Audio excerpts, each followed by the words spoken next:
Hello everyone, welcome to the illusion. और इस video में हम लोग बात करेंगे अफ़गानिस्तान के बारे में, क्योंकि यहाँ परिस्थिति बहुत ज़्यादा ख़राब है। जो भी अमेरिकी सैनिक यहाँ पर बचे हुए हैं ये अपना जान बचाकर भाग रहे हैं तालिबानियों के डर से।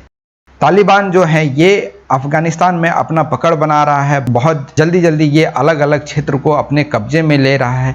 जानेंगे यहाँ पर मुद्दा क्या है और भारत इस मुद्दे को किस नज़रिए से देखता है। चर्चा में रहने का कारण क्या है? जैसे कि हम लोग जान रहे हैं कि अफ़गानिस्तान में बहुत सारे ऐसे सैनिक जो अमेरिकी थे उनको डिपोर्ट किया गया था आज से 20 साल पहले। इनका कहना ये था कि अफ़गानिस्तान को तालिबानियों से बचाएंगे और यहाँ पर डेमोक्रेसी को लाया जाएगा, गवर्नमेंट रूल को लागू किया जाएगा। लेकिन 20 साल में ये हो नहीं पाया। अब इसी बीच अमेरिका में दो ऐसे राष्ट्रपति का चुनाव हुआ, जिसमें पहले थे डोनाल्ड ट्रंप और इस बार जो आए हैं जो बाइडेन। इन दोनों का कहना है ये कि 20 साल में हम लोगों ने यहाँ पर कुछ हासिल नहीं किया। यहाँ पर अमेरिका का बहुत ज़्यादा पैसा बर्बाद हुआ है, सैनिक मारे गए हैं। यहाँ पर हमसे जवाब मांगा जाता है कि वहाँ पर हमारे सैनिक क्या कर रहे हैं, कुछ आपने हासिल किया है क्या? जो हमारे घर के गार्जियन थे वो सारे के सारे यहाँ पर फंसे हुए हैं। तो यहाँ पर इन दोनों का कहना ये था कि अब इन सभी सैनिकों को यहाँ से निकाला जाए और इनको वापस ले आया जाए अपने घर अमेरिका। जैसे ही ये बात की गई वैसे ही तालिबानियों ने यहाँ पर अपना पकड़ जमाना शुरू कर दिया। तो इस बार गुरुवार को अमेरिकी राष्ट्रपति जो बाइडेन के द्वारा ये कहा गया कि अफ़गानिस्तान में जो अमेरिकी सैनिक फंसे हुए हैं इनका अभियान 31 तारीख तक ख़त्म हो जाएगा। देखो, वैसे ये जो अभियान है ये पहले ही ख़त्म हो चुका है। यहाँ जो अभियान की बात की जा रही है ये है सैनिकों को निकालने का अभियान। ये अभियान युद्ध अभियान नहीं है, ये है सैनिकों को निकालने का अभियान। यहाँ पर इनके द्वारा ये कहा गया कि 31 तारीख तक यहाँ से सारे सैनिकों को वापस अमेरिका ले आया जाएगा। लेकिन देखो, अब आपके मन में ये सवाल चल रहा होगा कि क्या सारे सैनिकों को एक साथ नहीं ले जा सकते हैं? देखो, ऐसी बात नहीं है। अफ़गानिस्तान में अलग अलग क्षेत्रों में बहुत सारे सैनिक यहाँ पर फंसे हुए हैं अभी भी, जिनको निकालना एक बहुत बड़ा टास्क हो गया है।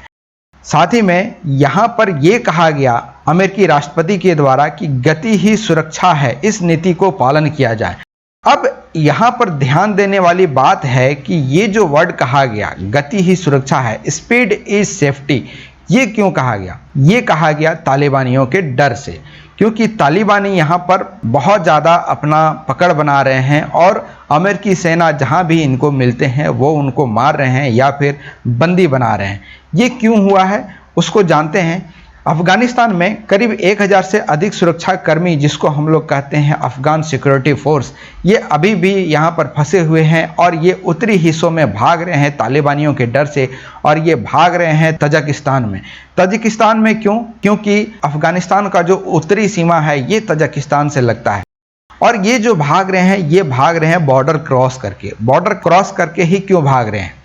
देखो, जो भी यहाँ पर रोड लाइन है ये तालिबानियों के द्वारा कट कर दिया गया है, ये उनके द्वारा काट दिया गया ताकि कोई भी सोल्जर्स इन सभी जगहों को पार नहीं कर पाए। अब जान बचाने के लिए एक ही उपाय बचता है कि जो अमेरिकी सोल्जर यहाँ पर बचे हुए हैं ये बॉर्डर क्रॉस करके तजाकिस्तान में चले जाएं और अपनी जान बचाएं। इससे पता चलता है कि 20 साल तक जो युद्ध चला इसमें अमेरिका की वापसी के साथ तालिबानियों ने अपना लगातार पकड़ मजबूत बना लिया। इससे ये चीज़ सामने आया है कि 20 साल में बहुत ज़्यादा चीज़ अमेरिकी सैनिकों के द्वारा या अमेरिका के द्वारा हासिल नहीं किया गया। अभी भी अफ़गानिस्तान में वही स्थिति है जो 20 साल पहले था। तो तालिबान यहाँ पर कितना जल्दी फ्लरिश कर रहा है, देखो ये आप यहाँ पर अंदाजा लगा सकते हो कि यहाँ पर अफ़गानिस्तान में कुल 421 ज़िले हैं और 421 ज़िलों में करीब 100 ज़िलों पर ये अपना कब्जा जमा चुके हैं। अब यहाँ पर मैं एक चीज़ और आपको बता दूँ, ये है अफ़गानिस्तान का मैप। आप जो रेड एरिया देख रहे हो या फिर थोड़ा सा वॉश रेड है, ये दोनों जो एरिया है ये तालिबानियों के द्वारा कंट्रोल्ड है। और जो आप ग्रे कलर में देख रहे हो जैसे ये है छोटा छोटा जो भाग है ये गवर्नमेंट रूल है। तो यहाँ पर बताई जा रही है, ये जो आंकड़ा दिया जा रहा है 100 ज़िले, वैसे ये जो 100 ज़िले का आंकड़ा बताया जा रहा है ये बताया जा रहा है जो गवर्नमेंट के अधीन था, जो यहाँ पर सरकारी क्षेत्र था जहाँ पर गवर्नमेंट रूल चलता था, इसमें से 100 ज़िलों पर ये अपना कब्जा जमा चुके हैं। आप देख सकते हैं कि गवर्नमेंट से ज़्यादा यहाँ पर तालिबानी सब बहुत ज़्यादा एक्टिव हैं। वैसे तालिबानियों का भी एक लीडर है, वो भी अलग अलग देशों के राष्ट्रपति प्रधानमंत्री से बात कर चुके हैं। यदि आप करंट अफेयर को फॉलो करते हैं, बराबर फॉरेन अफेयर्स को देखते हैं, तो आपको मालूम होगा कि अमेरिकी राष्ट्रपति के साथ भी इनका बातचीत हो चुका है इन द पास्ट। लेकिन यहाँ पर जो है अभी स्थिति बहुत ज़्यादा खराब है। यहाँ पर इतनी स्थिति खराब होने का कारण क्या है? सबसे बड़ा कारण है सेनाओं के द्वारा जो हथियार यहाँ पर छोड़ा गया। जो भी अमेरिकी सेना थे वो यहाँ 20 साल रहे और 20 साल के दौरान जब ये तालिबानियों से लड़ रहे थे तो इनको बहुत सारा आर्टिलरी, बहुत सारे ट्रक, बहुत सारे टैंकों की यहाँ पर ज़रूरत पड़ी, जो यहाँ पर अमेरिका के द्वारा पहुँचाया गया ताकि वो तालिबानियों को कंट्रोल में रख सके। वैसे तालिबानी तो कंट्रोल में आए नहीं, लेकिन जब ये वापस जाने लगे 20 साल के बाद, तो इनके द्वारा बहुत सारे ऐसे ट्रक जो भी इनके द्वारा लाया गया था, जो इनके सुरक्षा के लिए था ताकि वो तालिबानियों पर अटैक कर सके और ये अपना काम कर सके, वो सारे आर्मर्ड व्हीकल्स ये यहीं पर छोड़ दिए गए। अब यहाँ पर क्यों छोड़े गए, इनके पीछे भी कारण है, क्योंकि वो सारे गाड़ियाँ, वो सारे ट्रक, वो सारे टैंक जो यहाँ पर छोड़े गए अमेरिकी सैनिक के द्वारा या अमेरिका के द्वारा, वो अमेरिका के नज़र में अब उतना अच्छा नहीं है। मतलब वो थर्ड क्लास हो चुका है, वो खराब हो चुका है। तो अमेरिका का यह कहना था कि ये सारे जो टैंक हैं ये तो खराब हो चुके हैं, तो ले आना बहुत ज़्यादा ज़रूरी नहीं है, तो इसको एक काम करते हैं यहीं पर छोड़ दिया जाए और यहाँ पर ये गवर्नमेंट को दे दिया जाए, जो अब तालिबानियों से अपना युद्ध करेंगे या फिर अपने देश को सेपरेट करेंगे। लेकिन ये गवर्नमेंट के हाथ में पहुँचने से पहले ये पहुँच गया तालिबानियों के हाथ में।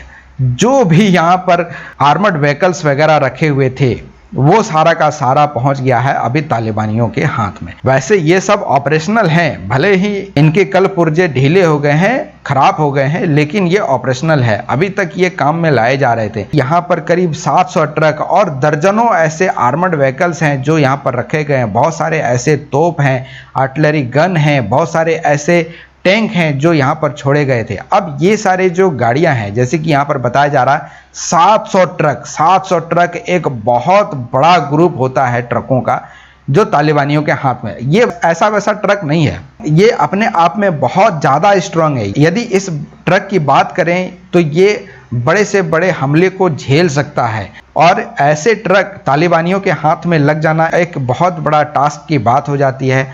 अब जब ये साजो सामान तालिबानियों के हाथ में लगता है तो ये बहुत ज़्यादा आतंक मचा रहे हैं और पूरे अफगानिस्तान को अपने अंडर ले रहे हैं। यहाँ पर आप देख सकते हैं ये है एक ट्रक जो कि अमेरिकी सैनिक के द्वारा यहाँ पर छोड़ा गया है। वैसे इस ट्रक के बारे में अमेरिका के द्वारा कहा गया कि ये अब उनके काम का नहीं है, क्योंकि ये बहुत पुराना हो चुका है और ये इतना ज़्यादा कंडीशन में नहीं है, तो इसको ये वापस लेके नहीं गए। लेकिन इसको जब ये वापस लेके नहीं गए तो ये तालिबानियों के द्वारा अब कैप्चर कर लिया गया है और इनके द्वारा ये काम में लाया जा रहा है। आप देख सकते हैं कैसे ये इस ट्रक को घेर कर बैठे हुए हैं, कुछ इसके ऊपर हैं।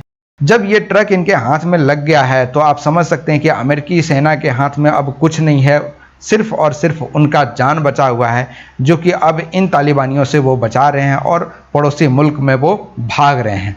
तो यहाँ पर सबसे बड़ा बात आती है कि आखिर ये कब्जा कहाँ पर कर रहे हैं और किस तरीके से कर रहे हैं। देखो, अगले 24 घंटे में कंधार का जो इलाका है वहाँ पर एक बहुत ही इम्पॉर्टेंट डिस्ट्रिक्ट है जिसका नाम है पंजवेई। यहाँ पर तालिबानियों का कब्जा हो गया है। ये है कहाँ? तो देखो, ये है कंधार। ये जो आप देख रहे हो ये है कंधार और यहाँ पर तालिबानियों ने अपना कब्जा जमा लिया है। और यहाँ पर तालिबानियों ने जो कब्जा जमाया, ये जमाया तब जब यहाँ से सैनिक पुल आउट कर गए। मतलब यहाँ पर एक मिलिट्री बेस है, हवाई अड्डा है जिसका नाम है बगराम हवाई अड्डा, जो कि मिलिट्री बेस था। अब जैसे ही इसको खाली किया गया तो तालिबानियों को यहाँ पर मौका मिल गया कि वो यहाँ पर जाकर अपना कब्जा जमा सकते हैं। तो यहाँ पर वो आ गए और इस पूरे प्रांत में वो अपना वर्चस्व कायम कर लिए हैं और यहाँ पर पूरे तरीके से तालिबानियों का जमावड़ा हो गया है। तो आप यहाँ कहेंगे कि क्या तालिबानियों को कोई सपोर्ट भी करता है क्या? देखो, वैसे तालिबानी को कोई सपोर्ट नहीं करता है, लेकिन एक देश है जो तालिबान को सपोर्ट करता है, वो है इंडिया का पड़ोसी देश। वो कौन है? वो है पाकिस्तान। तो पाकिस्तान के द्वारा तालिबान को बहुत ज़्यादा सपोर्ट किया जाता है। वैसे मैं बता दूं, जो ओसामा बिन लादेन था उसको भी ट्रेंड किया था तालिबान, वो तालिबानियों के द्वारा ही ट्रेंड किया गया था, जिसने बाद में बहुत ज़्यादा आतंक मचाया और अमेरिका के द्वारा उसका द एंड हो गया था। लेकिन आप कह सकते हैं कि तालिबान जो है ये बहुत ज़्यादा शक्तिशाली एक ग्रुप है, जो कि एक आतंकवादी संगठन है। तो क्या कोई इसका उपाय भी है? क्या तालिबानियों को रोका जा सकता है? ऐसा कोई उपाय है? देखो उपाय है, उपाय एक ही है, नॉर्दर्न अलायंस का।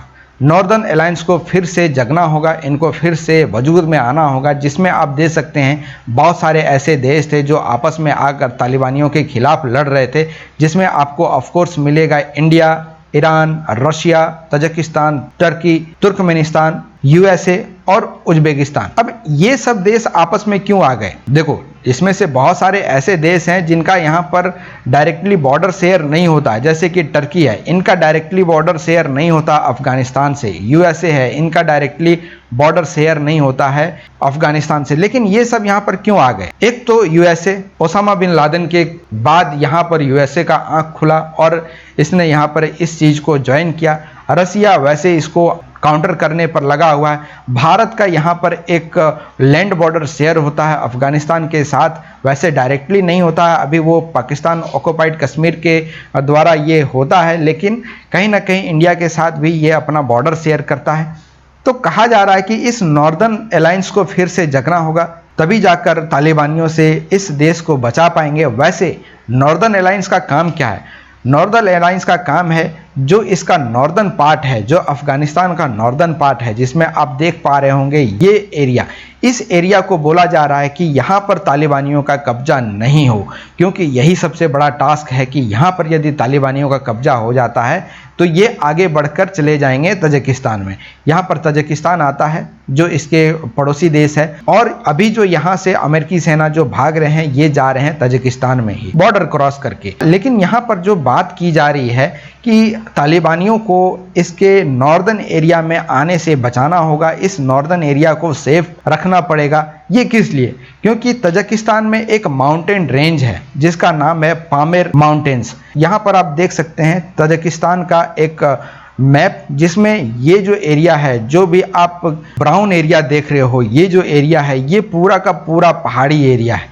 यदि अफगानिस्तान से ये क्रॉस करके तालिबान इस माउंटेन रीजन में चले जाते हैं तो ये सबसे बड़ा टास्क हो जाता है किसी भी देश के सेना का, क्योंकि जो तालिबानी है ये गोरिल्ला वॉरफेयर में बहुत ज़्यादा आगे हैं। ये सामने आकर वार नहीं करते हैं, ये छुप कर वार करते हैं, और ये पामेर माउंटेन्स रीजन में चले जाते हैं तो ये जाकर पहली बार तो छुप जाएंगे, और यदि ये छुप गए तो यहाँ पर किसी भी प्रकार का मिलिट्री दबदबा नहीं बन पाएगा और इन तालिबानियों को यहाँ से खींच करके बाहर नहीं निकाला जा सकेगा।